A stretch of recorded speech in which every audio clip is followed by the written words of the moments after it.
Let me ask you something. What would your life look like if you followed through on everything you said you would do? What if every morning you didn't hit the snooze button? What if every goal you set you actually finished? What if your standards weren't negotiable anymore? That's what this is about. Discipline. But not just discipline, unbreakable discipline. The kind of mental structure that doesn't bend when life throws chaos your way, the kind that doesn't rely on motivation or moods. This isn't about hype. It's about habits. Because people who live extraordinary lives don't do it by chance. They do it by commitment. The first thing you've got to understand is that discipline is not a gift. It's not something some people are just lucky to have. It's a skill. It's a decision. Every single day you're deciding who you are by what you tolerate, what you repeat, and what you prioritize. Discipline isn't loud. It's the quiet voice that tells you to get up when your feelings tell you to stay down. And that voice, you've got to train it. But here's the truth. Discipline doesn't survive in a toxic environment.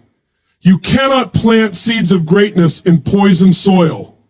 If you're constantly surrounded by distraction, by people who pull you away from your goals, by apps that hijack your time, then you're fighting an uphill battle. You need to make your environment frictionless for success. Stack the odds in your favor. Put your workout clothes next to your bed. Keep your goals visible. Eliminate energy leaks. Because you don't rise to the level of your goals. You fall to the level of your systems. Your systems are a reflection of your standards. And let's be honest, your standards shape everything. You're either living by high standards or you're negotiating with mediocrity every day. High standards mean doing the right thing, especially when it's hard, especially when no one's watching, because that's when your identity is being formed. Your future self is being sculpted by the decisions you're making when it would be easy to quit. But how do you stay consistent when everything inside you wants to take a break? Emotion. People think discipline is about logic. It's not. If it was, everyone would do it. You stay consistent because your heart is on fire with something bigger than you. When you connect the action to the meaning, you stop needing motivation. You start running on mission. Attach emotion to your habits. Don't just run to burn calories. Run to become who you were born to be. Don't just read to learn. Read to feed your mind so you can lead. And listen, don't underestimate the power of small wins. You want to build discipline? Start with something you can actually complete. Win the first 10 minutes of your day. Drink the water. Make the bed. Move your body. These are not minor tasks. They are the building blocks of momentum. And once momentum kicks in, discipline becomes easier. The reps get smoother. The resistance gets weaker. But here's the final truth. If you don't have a vision, none of this will last. You will burn out. You'll feel like you're doing hard things for no reason. Discipline without direction is just punishment. But discipline fueled by purpose, that's power. That's fire. That's fuel for life. So get clear. What are you building? Who are you becoming? Why does this matter? Make it personal. Make it urgent. Make it non-negotiable. Because the minute you decide that average is no longer acceptable, the second you stop making excuses and start making progress, that's when unbreakable discipline is born. And once you've built it, nothing and no one can take it from you. Discipline is not something you're born with. It's something you choose again and again, every day, every moment, every decision. You're either building the muscle of discipline or letting it atrophy. People often make the mistake of thinking discipline is this magical trait some people are just lucky to have. But it's not luck. It's not talent. It's not even about being naturally motivated. Discipline is a decision. And the people who seem unstoppable, The ones who always follow through, they've simply made that decision more often, more consistently, and with more commitment than others. You see, most people are waiting for a feeling to push them. They want to feel like it before they act. But if you live that way, you're a slave to your moods. Discipline isn't about how you feel, it's about what you decide. And every time you follow through on something you said you'd do, even when it's uncomfortable, even when you're tired, even when no one else is holding you accountable, you cast a vote for the kind of person you want to become. That identity builds slowly, rep by rep, moment by moment. And over time, those small decisions add up. They harden into character. That's where confidence comes from.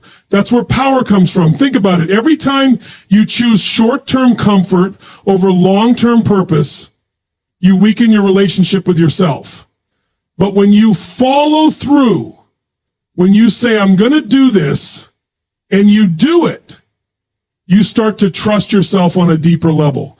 That self-trust becomes your foundation. You no longer need permission, applause, or reminders. You move because you decided. And that's how true freedom is built, through the discipline of follow through. No one drifts into greatness. No one stumbles into a meaningful life. It's built brick by brick through the thousands of small decisions you make when no one's watching. Discipline is the architecture of that life. Without it, your dreams stay stuck in your head. With it, they become real, tangible, alive. So stop waiting for the perfect mood. Stop waiting to feel ready. You become disciplined by doing disciplined things. Not once, not when it's convenient, but consistently. It won't be perfect. You'll mess up. But that's not the point. The point is to keep choosing the path that aligns with who you truly want to be. Because every time you do that, you're not just checking off a task, you're shaping your identity. You're making the decision that says, this is who I am now. And when that decision becomes who you are, that's when discipline becomes unbreakable. The willpower is limited. It fades. It gets drained. You wake up with a full tank, and by the time life throws a few distractions, temptations, and stresses your way, that tank starts to empty. That's why relying purely on willpower is a trap. The strongest people in the world aren't the ones with the most discipline in their head. They're the ones who built discipline into their environment, because the truth is simple. Your environment will beat your willpower if the two are in conflict. If your phone is loaded with distractions, if your fridge is filled with junk, if your friends mock your goals, then every time you try to make a disciplined choice, you're fighting a war against your surroundings. That's not strength. That's sabotage. Your brain will always look for the path of least resistance. If the gym is far away, the junk food is easy to grab, and your workspace is cluttered, guess what? You're not lazy. You're human. Your environment is simply making the wrong choice feel easier. So what's the solution? Make the right choice the path of least resistance. Design a space that makes winning easy. Don't just count on being strong enough to resist temptation. Remove the temptation. If you're trying to stay focused, put your phone in another room. If you want to eat clean, don't keep snacks in the house that pull you off track.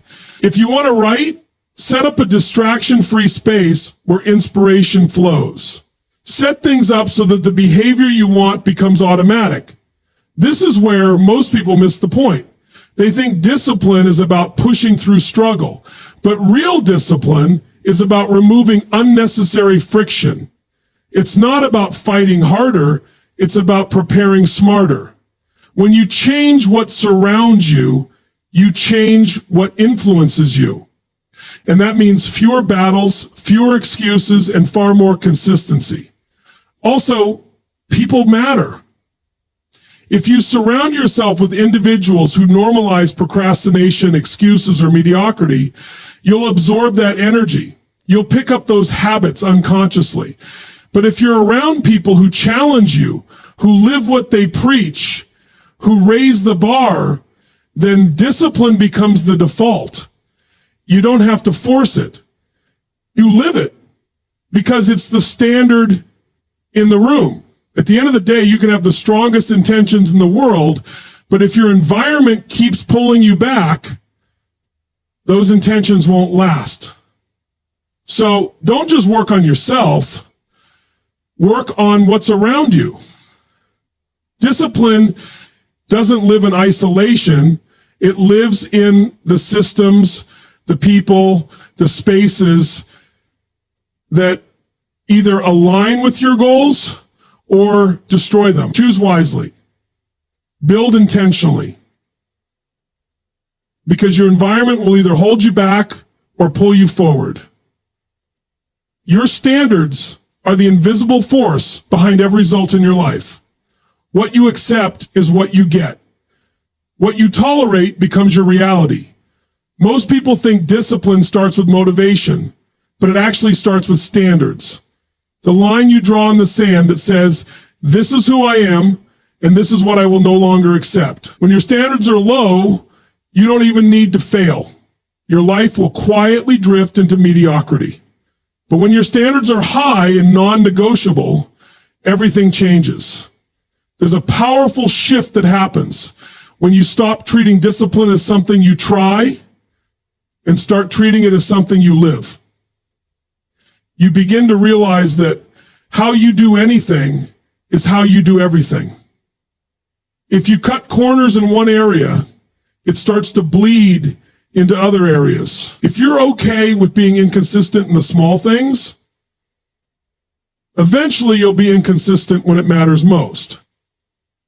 So raising your standards isn't about being perfect. It's about refusing to break promises to yourself even when no one else sees it. The people who achieve at the highest level don't do so because they're always motivated.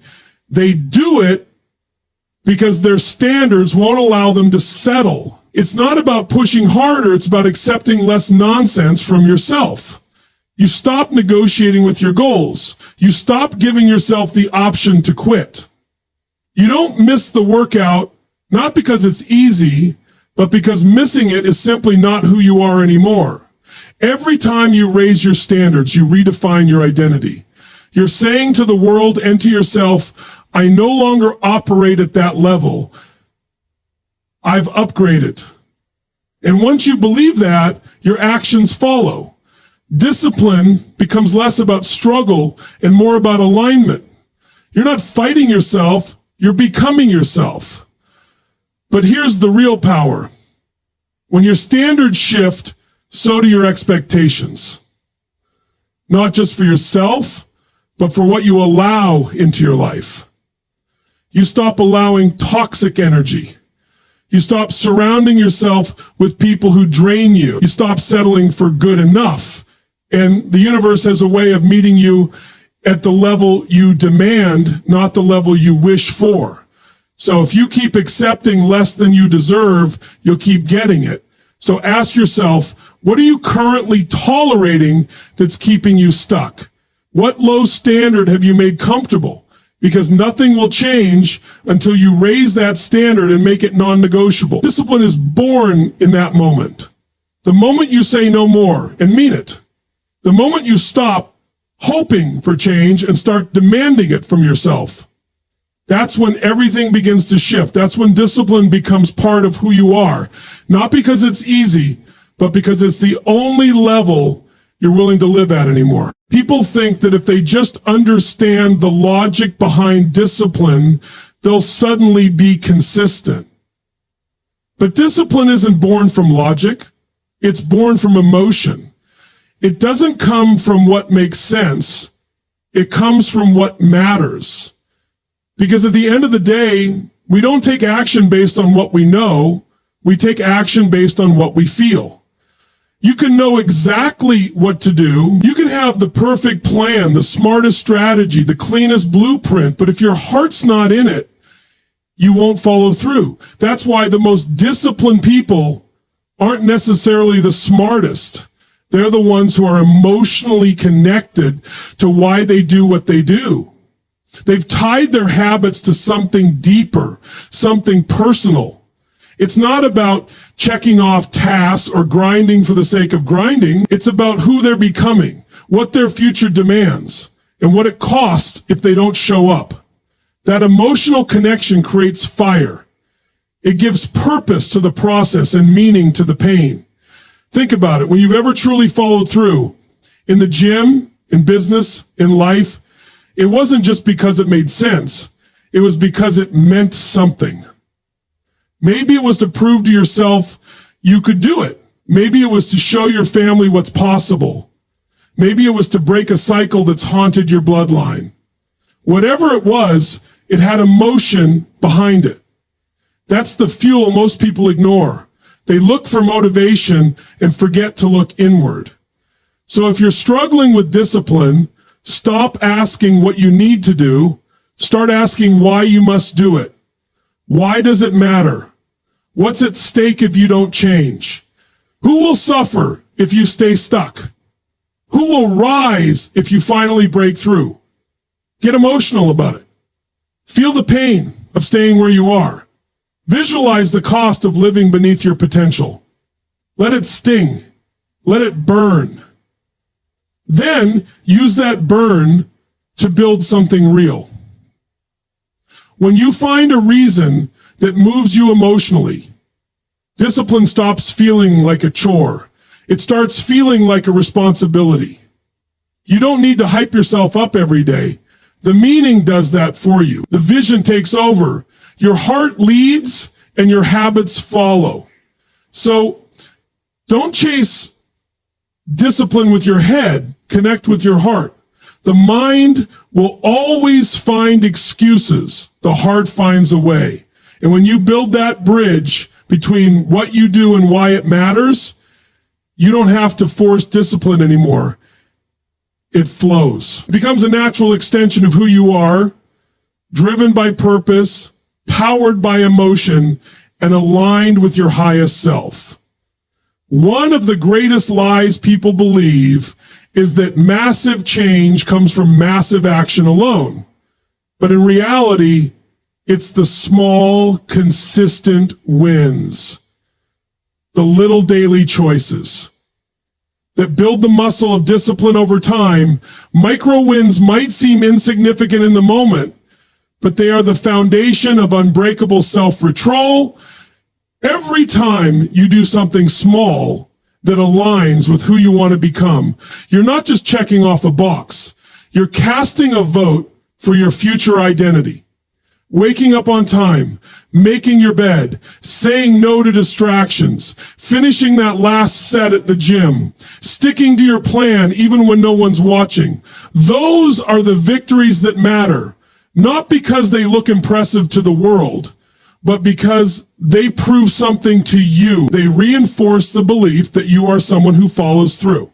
They build internal certainty. And once that certainty grows, so does your discipline. The truth is, momentum doesn't come from doing everything perfectly. It comes from just getting one thing right and then stacking another on top of it. You don't need to overhaul your life overnight. You need to win the moment you're in. And when you start collecting wins, no matter how small, you begin to shift your self-image. You stop seeing yourself as someone who starts and stops. You start seeing yourself as someone who finishes. Someone who keeps promises, someone who doesn't wait to feel ready, but acts regardless of emotion. That's the power of repetition. Every rep counts. Discipline is a muscle. And like any muscle, it doesn't grow by doing something once. It grows by doing it consistently, especially when you don't feel like it. That's when it matters most. Anyone can act when they're inspired, but it's in those quiet moments, when you're tired, when no one's clapping for you, when it would be easy to skip, that you earn your next level. Most people never reach their potential because they underestimate the value of small things done consistently. They think if it's not dramatic, it doesn't matter. But that's wrong. It's the compound effect that transforms your life. You can't see it immediately, but day after day, those small wins begin to stack. They build habits. They build self-belief. And eventually, they build a life that most people only dream of. So focus on the next win. Not the next month, not the next year, just the next right decision. And then do it again, stack it, repeat it. Because the secret to lasting discipline isn't found in big moments. It's found in mastering the little ones again and again until your consistency becomes your identity. Discipline without direction eventually collapses. It turns into exhaustion, frustration, and burnout. You can force yourself to wake up early, train hard, work long hours. But if there's no compelling reason behind it all, the fire dies out. You begin to ask yourself, what's the point? And that question is dangerous if you don't have a powerful answer. Because discipline without vision feels like punishment. But discipline with vision, that feels like purpose. That feels like fuel.